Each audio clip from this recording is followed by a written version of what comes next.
이번 시간에는 세상 삶에서 귀신들의 역사를 보는 영안을 개발하는 법에 대해서 말씀을 드립니다. 우리는 성령으로 바른 분별력을 길러야 됩니다. 자신의 영은 자신이 스스로 지켜야 하기 때문입니다. 어떻게 하면 눈으로 영들을 보면서 대적할 수 있을까요?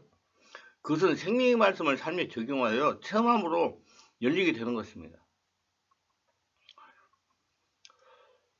우리 성도들은 영적인 눈이 열리지 않는 것은 말씀을 이론으로 아는 데 그치기 때문입니다. 하나님은 살아계시는 초자연적인 하나님이십니다. 그 말씀은 또 하나님이십니다.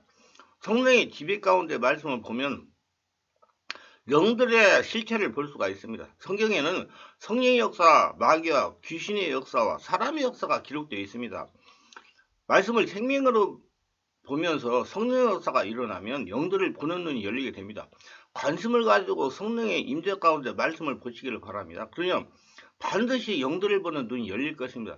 이단들은 그의 교리를 점검하여 보면 알 수 있습니다. 요즘 설치고 있는 바오스 집단의 경우는 구원파 같은 교리를 가지고 있습니다. 뿌리를 구원파에 두고 있기 때문입니다. 이들이 그리는 구원을 한 가지 현상으로만 보기 때문에 우리에 빠지는 겁니다. 구원을 확증하는 방법은 개인에 따라서 다르다는 점을 모르고 자기에게 일어난 현상만을 고집하는 어리석음에 빠졌고, 자기가 거명하고 외에 현상에 대해서는 전부를 부정하는 중대한 실수를 저지르고 있는 것입니다. 이런 무리들은 그들의 주장하는 것에 대해 신학적인 검증을 통해서 분별할 수 있지만은 악한 영으로 인해서 실수를 거듭하는 사람들에 대해서는 이런 검증으로 분별할 수가 없습니다. 저는 이렇게 말합니다. 신천지 등의 이단에 빠지는 사람들은 상처가 많은 사람들입니다. 이는 어떻게 알았느냐? 저는 하나님의 은혜로 사람이 영적인 상태를 보는 눈이 있다고 생각합니다. 얼마 전에 사당역에서 신천지에 속한 여성들이 와서 어깨띠를 하고 전자지를 나눠주는데 모두 하나같이 상처가 많았습니다. 상처가 많으면 영이 깨어나지 못합니다. 영이 깨어나지 못함으로 말씀의 뿌리를 내리지 못합니다. 한마디로 내 영이 만족이 없다는 것입니다. 영의 만족이 없으니 육이 강하게 됩니다. 육이 강하니 심령이 갈급합니다. 사람은 육적이면서 영적인 존재이기 때문이죠. 그래서 영의 만족을 찾으려고 여기저기 기웃거리고 다니는 겁니다. 사람을 통해서 영의 만족을 찾으려고 합니다. 그러다가 조금 특색이 있고 신비스러운 사람의 말을 들으면 그냥 넘어가는 것입니다. 특별히 여성들이 잘 넘어갑니다. 감성이 있기 때문에. 한두 번 참석하다 보면 거기에 역사는 영에 눌리게 되고 지배를 당하게 되는 것입니다. 한마디로 분별력이 없어지는 것입니다. 분별력이 없어지니 그곳에 있는 사람들이 말한 대로 자기들만 최고라고 믿게 됩니다. 저는 이를 방지하기 위해서 성령에 체험하며 내면을 치유하여 영이 깨어나도록 강한 영성훈련을 해야 됩니다. 그래서 스스로 영의 만족과 분별력을 기르도록 해야 됩니다. 영이 성령의 지배를 받으라 그 말입니다. 악한 영의 지배를 받아 교회에 심각하게 해를 끼치는 사람들이라는 분들은 오로지 영적 분별력에서 가능한 겁니다. 제가 한창 능력 전도를 하러 다닐 때 안산의 어느 유명한 목사님의 안수를 받고 귀신이 들어 축사하지 못하고 장기간 고생하며 가산을 탕제한 성도들 보았습니다. 또 어느 봉사에게 안수를 받고 귀신이 드러나 한동안 고통을 당한 사모도 보았습니다. 이분들이 이구동성으로 하는 말은 안수받을 때 귀신이 타고 들어왔다고 그럽니다. 근데 전부 그렇지 않습니다. 자신의 숨어있던 귀신이 성령의 권능으로 드러났는데 그 당시 처리를 잘못한 경우입니다. 그 성령의 역사로 다 처리했으면 아무런 문제가 없습니다. 그 때문에 자기의 안에서 성령의 역사가 일어나지 않으면 그릇 안수받는 걸 좀 고려해야 되는 것입니다. 귀신이 들어섰을 때 저와 같은 전문적인 사역자에게 완전하게 축기를 받았어야 되는데 성령역사로 내면을 정화시켜야 되는데 한 번에 축기하려고 이 사역자 저 사역자 다니면서 안수를 받아가지고 더 심해지기만 한 것입니다. 왜 알고 자기 관리를 해야 됩니다.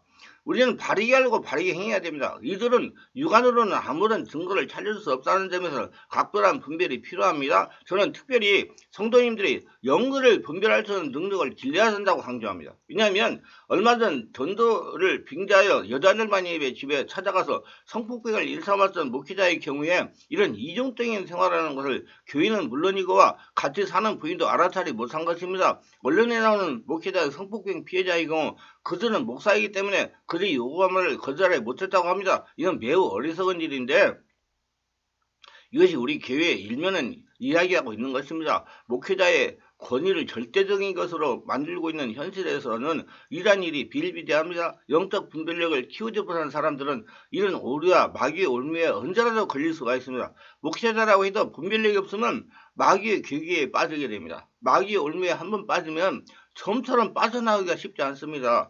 교회가 이런 올무에 빠지면 날마다 분쟁과 다툼으로 세상 사람들에게 손가락질을 받게 됩니다. 교회가 이런 시험에 빠져 목회자와 성도들 사이에 분쟁을 일삼는 교회가 있습니다.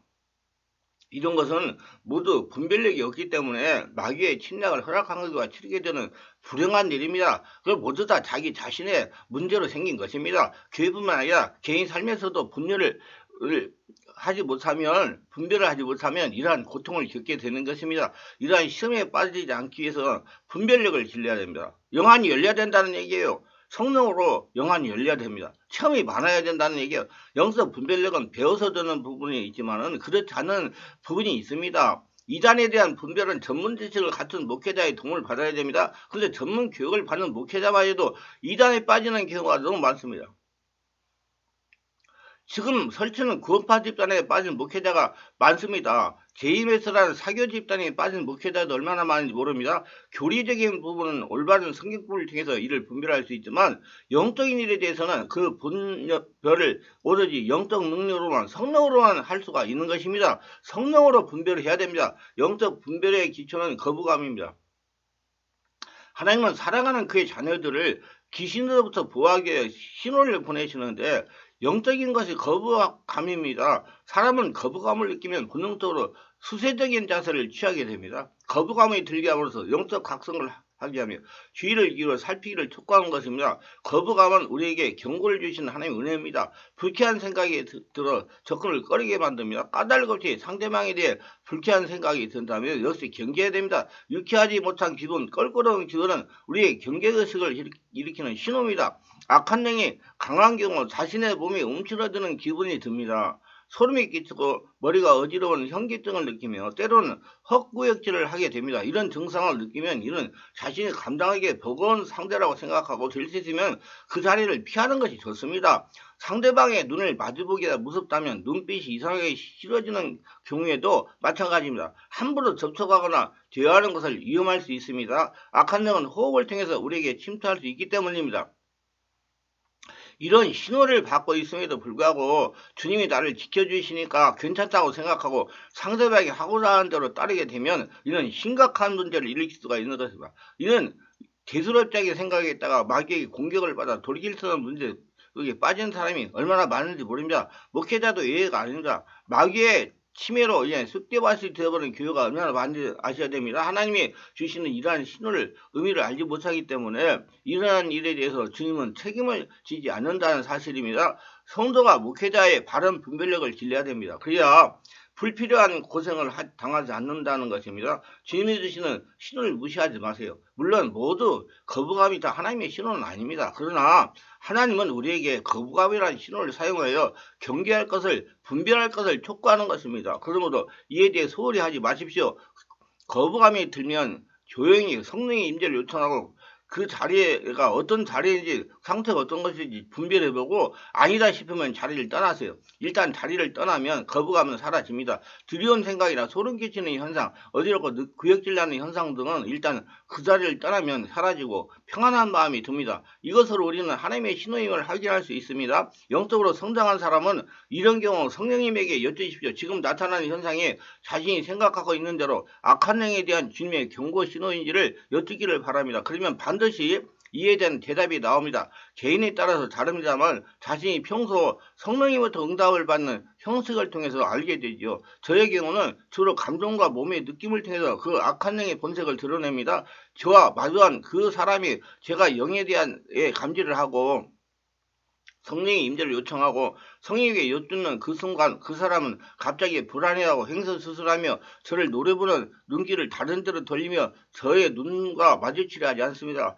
말을 길면 횡설수설합니다. 그러나 자신이 왜 갑자기 이러냐면서 자신이 오히려 어쩔 줄 몰라 합니다. 그리고 자리를 황급히 피합니다. 이 경우 악한 행이 저희 영적 힘을 이기지 못하기 때문에 그런 행동을 하는 것이지만 영적 능력이 약한 분들은 상대가 그런 증상을 나타내지 않습니다. 오히려 도도해지고 눈빛이 전부 다 더 강렬해질 수 있습니다. 그리고 자신이 느끼는 느낌들이 더 강하게 느껴질 수 있습니다. 성령의 음성을 듣는 단계까지 이르지 못한 사람은 무감할 수 있습니다. 성령님에게 엽주는 것이 생소할 수 있습니다. 이런 사람의 경우 일단 거부감이 나는 자리를 피하십시오. 그리고 주님께 물어보시기를 바랍니다. 아무런 대답도 받지 못했다고 해서 질문하는 것을 포기하지 마십시오. 그러나 누구나 처음부터 잘 되는 사람은 아무도 없습니다. 타고나면서 영적 분별력을 가지고 나오는 사람은 아무도 없다는 겁니다. 이런 경험을 통해서 하나씩 하나씩 알아가는 것이고 그 경험에 사이에 훌륭한 분별력을 갖게 되는 것입니다. 성령이 지배를 요청하고 일단 자리를 피하면 평안이 몰려옵니다. 이는 거의 예외가 없습니다. 다행히 상대가 악한 행의 지배를 받지 않는 사람인데 자신이 너무 예민하게 반응한 감정적 대응의 경우 아무런 변화를 느끼지 않을 것입니다. 그러나 이것이 결코 헛수고가 아닙니다. 철저한 대비가 큰 피해를 받습니다.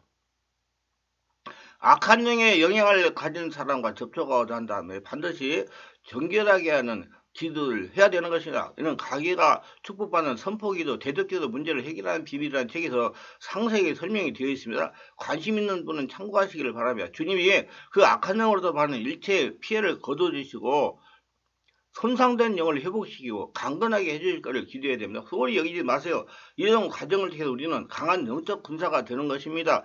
우리는 하나님을 체험하면서 훈련을 강하게 한다는 걸 아시길 바랍니다. 하나님 살아계신 하나님이십니다. 말씀의 은혜가 되시고 유익하자면 구독, 좋아요를 부탁합니다. 제가 설교하여 동영상을 제작하여 유튜브에 올려 전타하는데 상당한 힘이 됩니다.